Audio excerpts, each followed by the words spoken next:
We're out here backpacking. And then I stopped myself. I'm like, what do you mean? Why does it have to rain? It just is, right? Why do problems have to happen? Why do emergencies have to happen? Why did this bill all of a sudden come due? Or why did this person say this thing to me? It's time for a real conversation about health. Hi, I'm Dr. Andy Michaud of Total Body Wellness Clinic, and each week on Restore the Real, I'll sit down with a guest to discuss how developing or overcoming health challenges has shaped the way that they live their lives, what they've learned, what they've changed, and how they're moving forward. Health is a deeply personal topic, and each person's experience is unique and significant, no matter the diagnosis. From clinicians to regular people to endurance athletes, you'll hear real stories from real people who aren't afraid to dig deep and share the incredible lessons and thought-provoking insights they've discovered while learning how to survive and even thrive under difficult circumstances. Welcome to Restore the Real. Welcome back to Restore the Real. This is Dr. Randy Michaud, and I'm excited to be with you again. Please like and share. If you find this content valuable, please share it, leave a review. I'd love to hear your thoughts on the content that we create, what value it's brought to your life. That would be just beautiful and amazing. And I love hearing from you. I want to share some reflections from my backpacking trip to Yellowstone. And if you're not a backpacker, if you're not an outdoors person, that's okay. If you live in a big city and you're surrounded by walls, buildings, concrete, that's okay.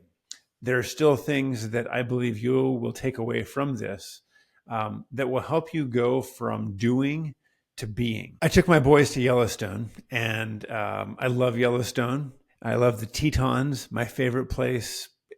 I haven't been to many places in the world, but probably my favorite place that I've ever been to. And I love going back, and there's a newness to it every time. Yes, I've seen the Tetons several times, dozens, maybe hundreds. I've been to Yellowstone several times, but every time there's a new feeling. There's something new that I gain from that experience. And I wanted to share my most recent one with you. And hopefully that will add some value to your life, and that you can take some of the things that I share and implement those with what you already do and how you are and how you be. So we get to the trailhead, and I have taken a gun with me the past several times into the Tetons because you never know what you're going to run into. They have large animals there. Bear. That's a combination of a bear and a moose, if you didn't know. They have bear, they have moose, they have big black bears, they have grizzly bears, and you never know what you may startle, what you may run up on, what may run at you. And so in the past, I have taken a gun with me.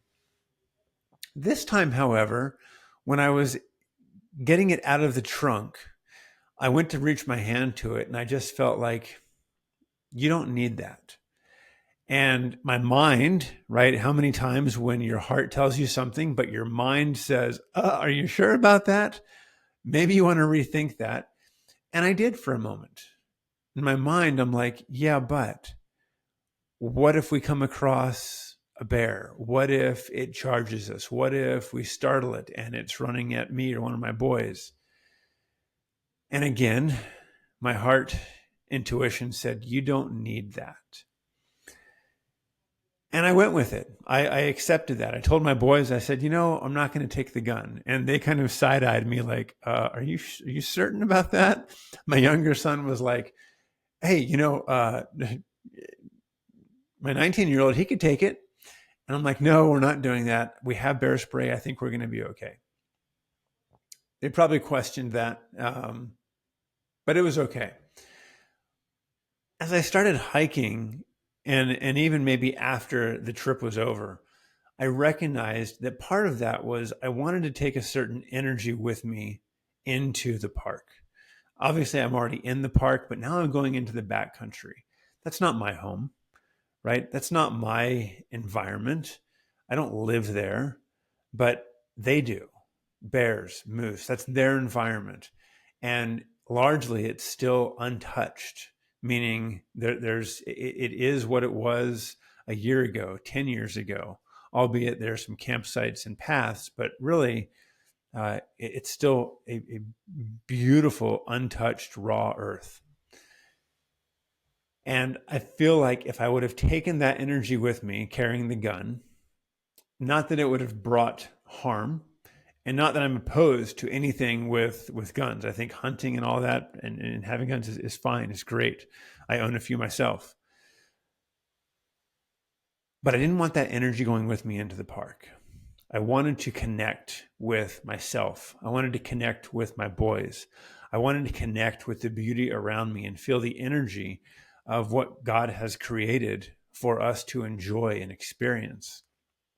And I feel like I was able to do that because from right off the bat, that's the energy that I brought with it, of one of let's just be. Let's be in this environment, be part of the environment, feel the beauty around me. And I want to say that the colors were more vibrant. The sounds were in some ways healing, cleansing to my soul. The smells, minus the sulfur when you're going past the hot pots, were just delightful to kind of bask in wildflowers, wild pine, other smells that just come from the beauty around. And it was really a time to, again, not have to do anything, but to be and to feel and experience. And I wonder how often we do that anymore. How often do you do that? Instead of thinking I have to do something, I have to be somewhere, go somewhere, do we just sit and actually, do you just sit and just allow yourself to experience what you're currently experiencing? What does the wind feel like on your face? What does the earth feel like on your feet? What does that do within? What energy does that stir within? And what does it call you to do? Because all the to-dos absolutely drown out the state of presence and beingness if we allow it to. The beauty is you have control to recognize that the do's are always going to be there. They can get done. And some of them are pressing. And I'm not saying that we don't have important things to do. But beingness, I believe, provides a greater, a vibrant energy, a greater resonant energy within, a coherence between our mind, our spirit, our body, that then enables us to be more efficient, more productive, see different perspectives in the things we have to do. So we set off on this hike, and we had some intentions. We wanted to climb Mount Sheridan or hike up Mount Sheridan, which was going to take our mileage or our trip from 32 miles up to like 42 miles. And we realized, day one, that was not going to happen, which, if you know me, if you have followed any of my journey with Spartan races, in the past, it's always been about getting to the next biggest hill, climbing that, conquering that. And it became pretty evident that if we were going to backtrack, we were going to be adding a lot more miles and probably going to tax our bodies to the extent where now it becomes not such a fun backpacking trip, more laborious, maybe possible injury. And we each decided that we were okay with that. I must say there was a little bit of a, man, I'd really like to go climb Mount Sheridan again. You can see the Tetons from that view. You can see a lot of Yellowstone Lake from up there. There's a really cool old fire patrol house up there that's all boarded up. And it's just beautiful. You can see so far, and the sky was pretty clear that first day. So there was a little bit of I wish I could do this, but I accepted that it's not going to happen. Let's just be present. Let's be focused. And as it turns out, the next morning, there was this massive thunderstorm that came through. Lightning's like dancing all around us, thunder and all that. And my son said, wow, I'm really glad we didn't go up to Mount Sheridan, because we would have been on the ridge in the middle of this lightning storm. You don't want to be on a ridge in a lightning storm. There's no protection. There's nothing to hide under. There's nothing. So it was just another moment of just being. Not that we had to do something and conquer this mountain, but it's okay. I can accept what's happening here. But now my attention turned towards the rain, right? And having to hike through rain. And if any of you again know me, I hate being. I don't mind the pool.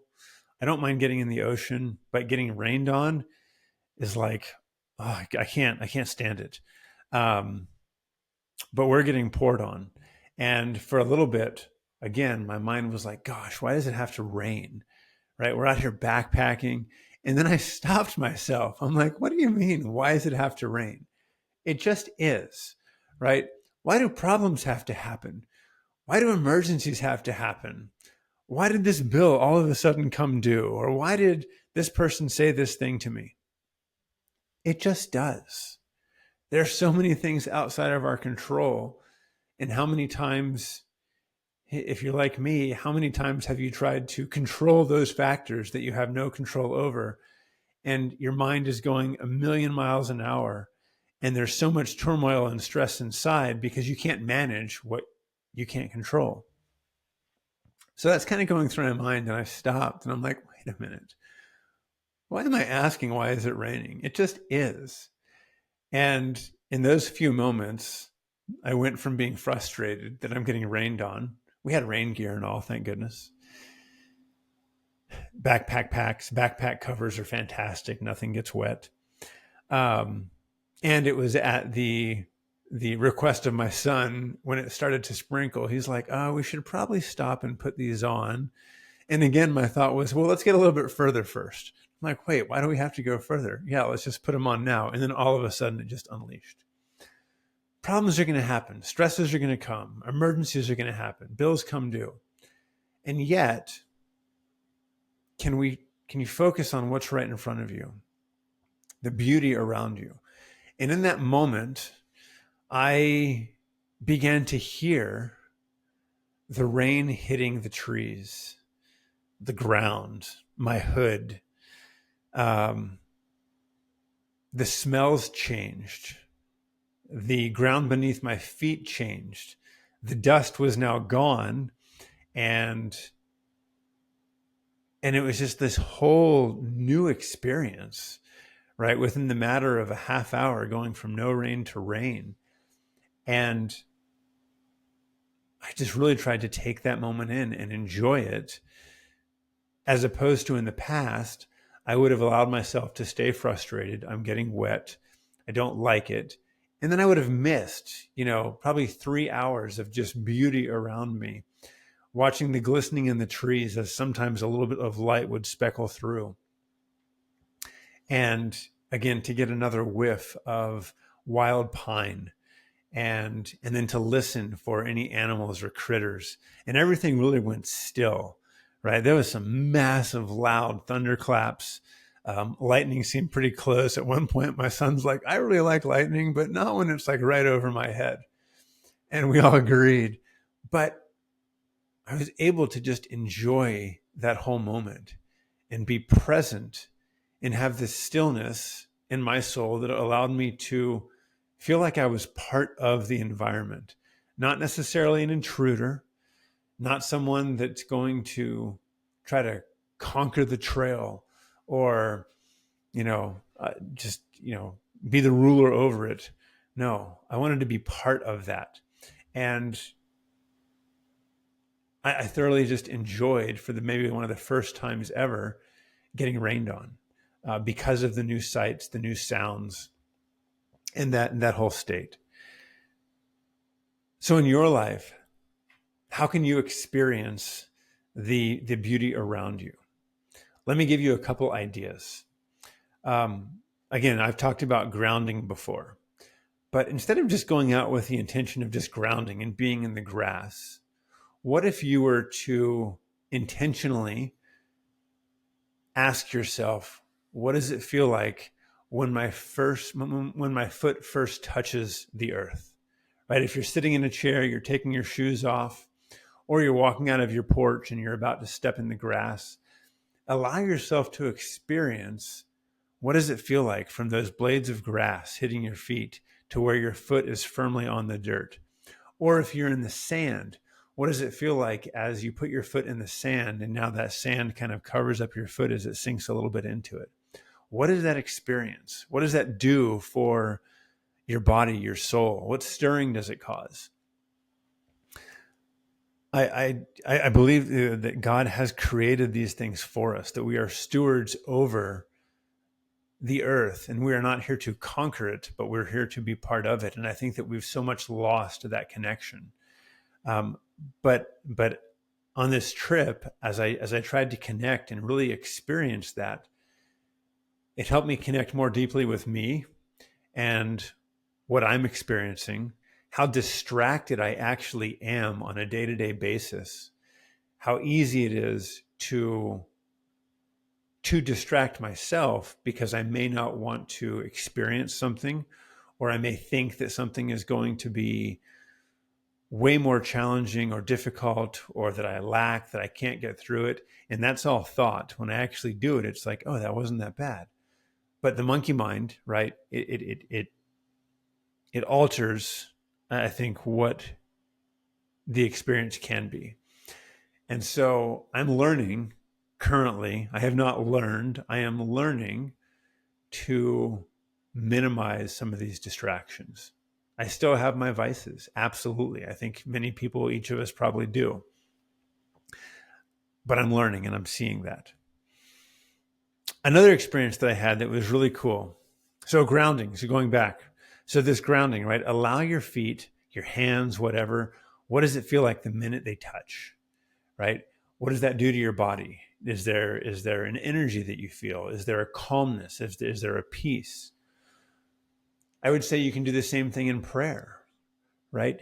As you begin to pray, how does your breathing change? Where does your mind go? What is your heart trying to communicate to you? What is being communicated to you from divine? And instead of thinking, maybe, what do I need to pray for? Or what should I be saying? Just to allow yourself to feel love, to feel calmness, to feel your breathing change, to feel maybe what do my palms feel like, right? What does my skin feel like? What does it feel like as I'm touching the table, the bed, the floor, whatever that may be? Experience that. And you go from doing to being, which provides a whole new approach and a new experience. The third thing that happened, which was really cool. So going into Yellowstone, what does everyone want to see? You probably just said it. You want to see a bear, right? I have this infatuation with bears. I think they're magnificent animals. And they are. I think they're a thing of beauty. When you get right close to them, I mean, they got a bunch of bugs in their fur and all that kind of stuff. But I really do think that bears are incredible animals, and there is a beauty to them. And bears do what they're going to do.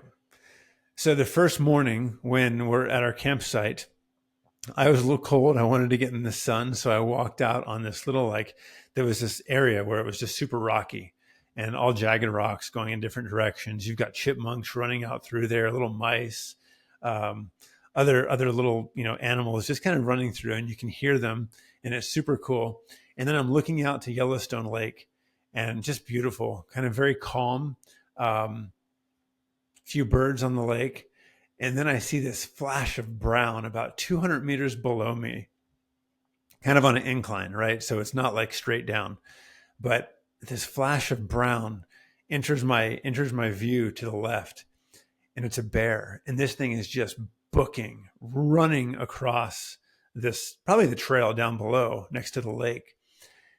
And if you've ever seen a bear run on TV, it's like, wow, they're pretty fast. Let me tell you, when you see a bear run in real life, you realize there's no way I could outrun that thing. So why even try? But it didn't see me, and there was no panic. I was just standing watching it in awe. And it seemed like that time lasted like it was only probably 3 seconds, maybe 5 seconds max, that I watched this bear run across. And I don't know if it was a grizzly bear or brown bear. I really didn't make that out. I'm going to presume it was black bear. Sorry. But I was just in awe of watching it run, and the fluidity that it had, the ease at which it made its way across these rocks was incredible. And then it took off up in the woods. And at that moment, I was like, hey, boys, they totally missed it, right? I caught them too late. What was cool is I didn't have a camera. I didn't have a phone. I just watched and observed. And again, like this just feeling of love just really did fill my soul. I was so grateful that I got to experience that and see that. And also grateful that the bear wasn't running at me. But it was just this moment again of beingness. There was nothing I wanted to do except watch that animal. And it's so easy to, right, be in a cool environment, a neat moment. You're seeing something neat, and it's like, man, I want to take a picture of that. I want to capture that. And then what happens? We actually miss the moment. You miss the feeling that that could have instilled in you.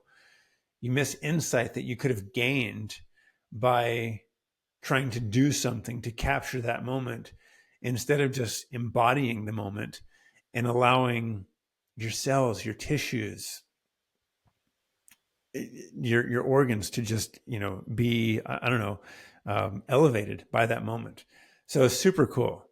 And I was grateful for that. And just the connection that I felt was super cool. Again, this may sound woo woo to some. It may sound like, whoa, Dan, Randy, you're like way out there. But the more that I listen to in certain podcasts that I listen to, the more that I'm trying to engage with family, with life, with challenges that I face, the more I recognize and see that connection is a huge piece to that. Connection to myself, connection with my wife, connection with my kids, connection with the people I work with, connection with you, right? The audience. Something that I listened to recently, a podcast with Dr. Zach Bush, who is just a beautiful, wonderful human being. And he was talking about how we communicate, and that, yes, verbally, non-verbally. But he's like, did you know that at every moment, your cells are transferring energy, vibrational energy, and it's going out into the world. It's communicating with the environment around you. It's communicating with each other. And I thought that's so fascinating. And I share that because I think the greater our vibrational state, the greater amount of love and grace and compassion we can hold for people, the more courage we can have to push through challenging events, the energy that's radiating from us is going to influence other people that we may not know. It may cause us to pick up the phone and call someone. It may cause you to write a letter to somebody and express gratitude. It may cause you to reach out and just put your hand on someone's shoulder or give somebody a hug. And that connection is healing. There's healing there. And so this whole experience at Yellowstone was all about healing and connection and being. And as I was working with a patient this past week and writing out, things that I wanted them to do and to take, I'm like, wait, how do we just be? And we talked about that, right? This individual that many individuals that I'm working with, there's so many things that need to be done. right? Their house may be moldy. They're, they have complex health conditions, challenges in their families, their work-related challenges. Again, their health is something major that's hard not to focus on. And yet, as I was writing things out for this individual to do, it was like, how can I write out beingness? And we talked about a few things of how can we just be. We talked about breath and feeling the breath, feeling the air come into our nose, feeling it fill our lungs, feeling the diaphragm, contract, push down on the organs, which is then pumping the lymph, and feel and appreciate all these things that are happening, as opposed to just doing it unconsciously. So really intentionally, consciously doing these things and just being in the moment. And when, the thought, the email, like, oh my gosh, I didn't do this. I didn't get that email. I forgot about that bill. I got to call that person. It's going to happen, and it's okay. And can you have the awareness to bring it back to this center where that's okay? It's there. I can be the observer of my thoughts. I don't need to jump to that and worry about it, but I can just stay here focused. And again, to connect with yourself, connect with divinity, the divinity within. And it was just, so I'm writing this out, and it was really just a neat moment that again, this person and I shared. And as I'm writing it, I'm thinking, okay, Randy, how can you incorporate and be more present and focus more on beingness? And so one of the things that I did that afternoon, which is something I already shared, a idea, was I went out for lunch and taking my shoes off, and I was like, okay, I want to feel, what does it feel like the minute my feet touch the earth? What does it feel as they hit the grass, as they hit the dirt? And I'm very intentional about that. And in that moment that it did happen, I just felt this calmness and this peace and this energy. And then it just kind of, I don't want to say it dissipated, but it just became normal. But had I not been intentional, I would have totally missed that.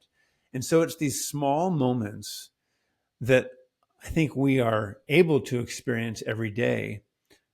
But because of distraction, because of all the to-dos, you miss out on being and miss out on the beauty that's around, the love that is eternal, the love that is unconditional, that is there for you to experience.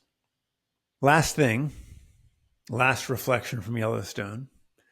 Afterwards, we're tired.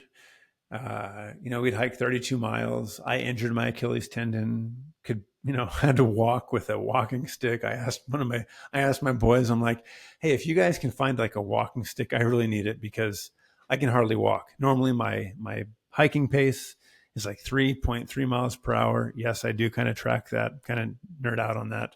I was down to like a mile and a half per hour. So it took me like 7.5 hours to hike 12 miles. It was so long, but again, great trip, but I was so much pain. It hurt so bad. I felt like my Achilles tendon was going to rip off of my heel, and then I was going to have to call SOS on my inReach and have someone come in and like cart me off the path. So I had to walk 12 miles with that. Again, yeah, did I focus on that a lot? I did. But I also then had to focus on breathing. I had to focus on it's okay to take a rest. It's okay to sit down, take pressure off of your foot. It's not just about getting to the car.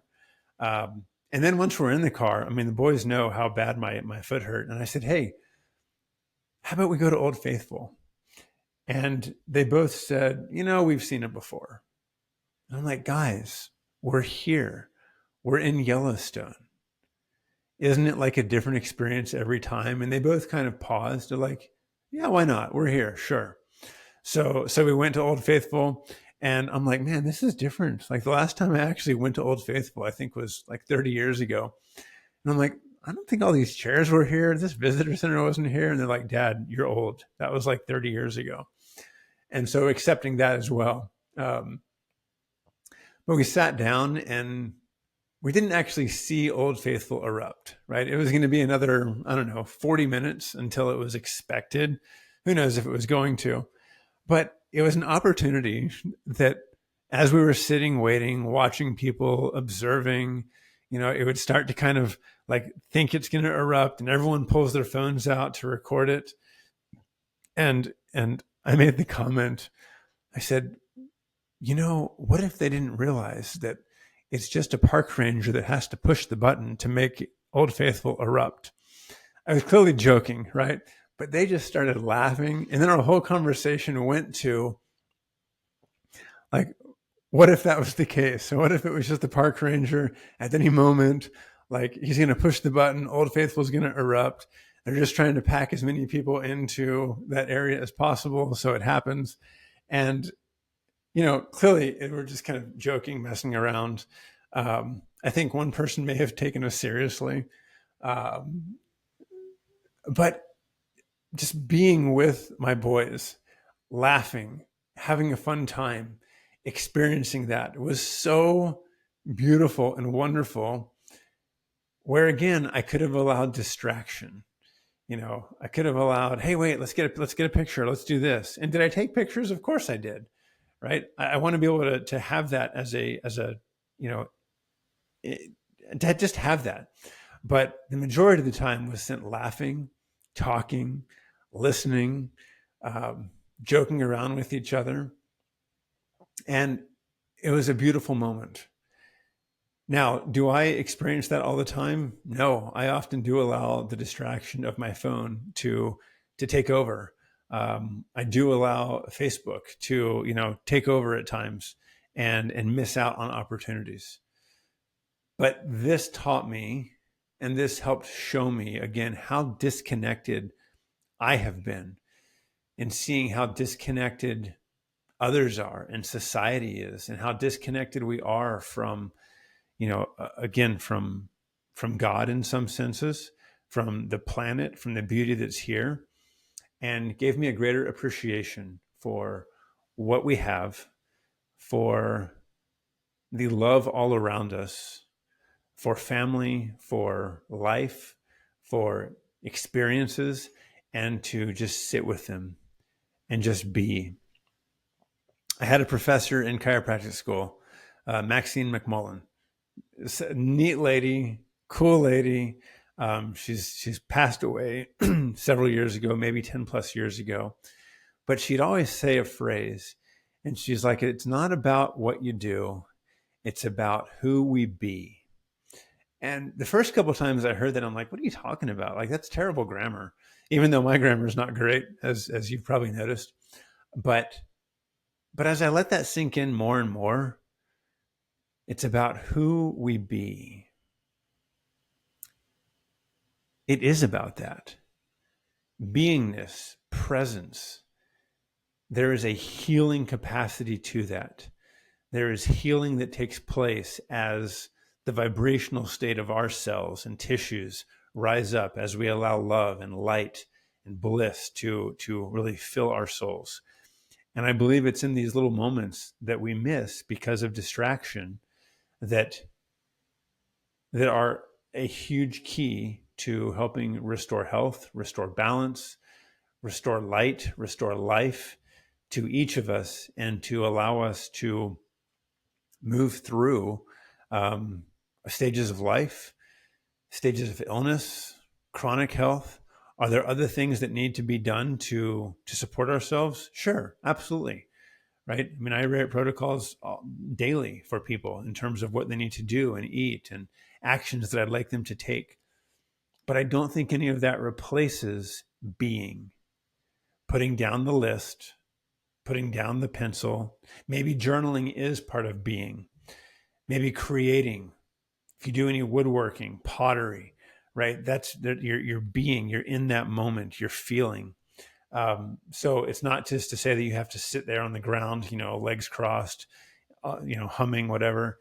Being can happen anywhere, in any moment, even while you're driving in traffic. It can happen there by just appreciating what's around you. So I encourage you, I ask you to find ways to be present, to be engaged, to be mindful of the beauty that's around you, of the love that is around you, and how you then can share that with others, whether it's just a hand on a shoulder, a hug, a voice message, not just a text, but to pick up and call, or to actually leave your voice, a voice of thank you, a voice of love. That goes a long way. I'd like to end. I love this. There's a Hawaiian prayer. It's called Ho'oponopono, and it's 4 phrases. I did this the other day in my Facebook group, and it seemed to very much resonate with a lot of the people. It's 4 phrases, and the phrases are: I love you, I'm sorry, please forgive me, thank you. Each of those have such a deeper meaning to them. They're not just words, right? There's meaning, there's intention in those. So maybe you're driving in a car, maybe you are actively engaged in something as you're listening to this and you can't do it in the moment. But I ask that you take time to do this later on today. And so what I'd like to do is I'm just going to repeat this, 5 or 6 times. What I found beneficial for me is I like to have my palms up as if I'm receiving and also giving, right? And again, so the phrases are: I love you, I'm sorry, please forgive me, thank you. So let's just repeat those together. Ready? On the count of 3. 1, 2, 3. I love you, I'm sorry, please forgive me, thank you. I love you, I'm sorry, please forgive me, thank you. As we're saying these, allow yourself to feel, allow yourself to embrace love, light, divinity. Allow those things to just fill your soul. I love you, I'm sorry, please forgive me, thank you. I love you, I'm sorry, please forgive me, thank you. I love you, I'm sorry, please forgive me, thank you. I love you, I'm sorry, please forgive me, thank you. I love you, I'm sorry, please forgive me, thank you. I hope you all received that. Thank you for listening. Thank you for being a part of this Restore the Real community. Hope that you found value in this today. If you are seeking help, if you are stuck in your health, reach out to us. There are 3 of us here at Total Body Wellness Clinic that love to work with individuals that have a heart for you, that have a heart for this work. So please reach out to us, Total Body Wellness Clinic. And until next time, blessings, and do what you can to be real, to be present, to live, to light, to love, and to let love prevail in your life. Till next time, keep it real.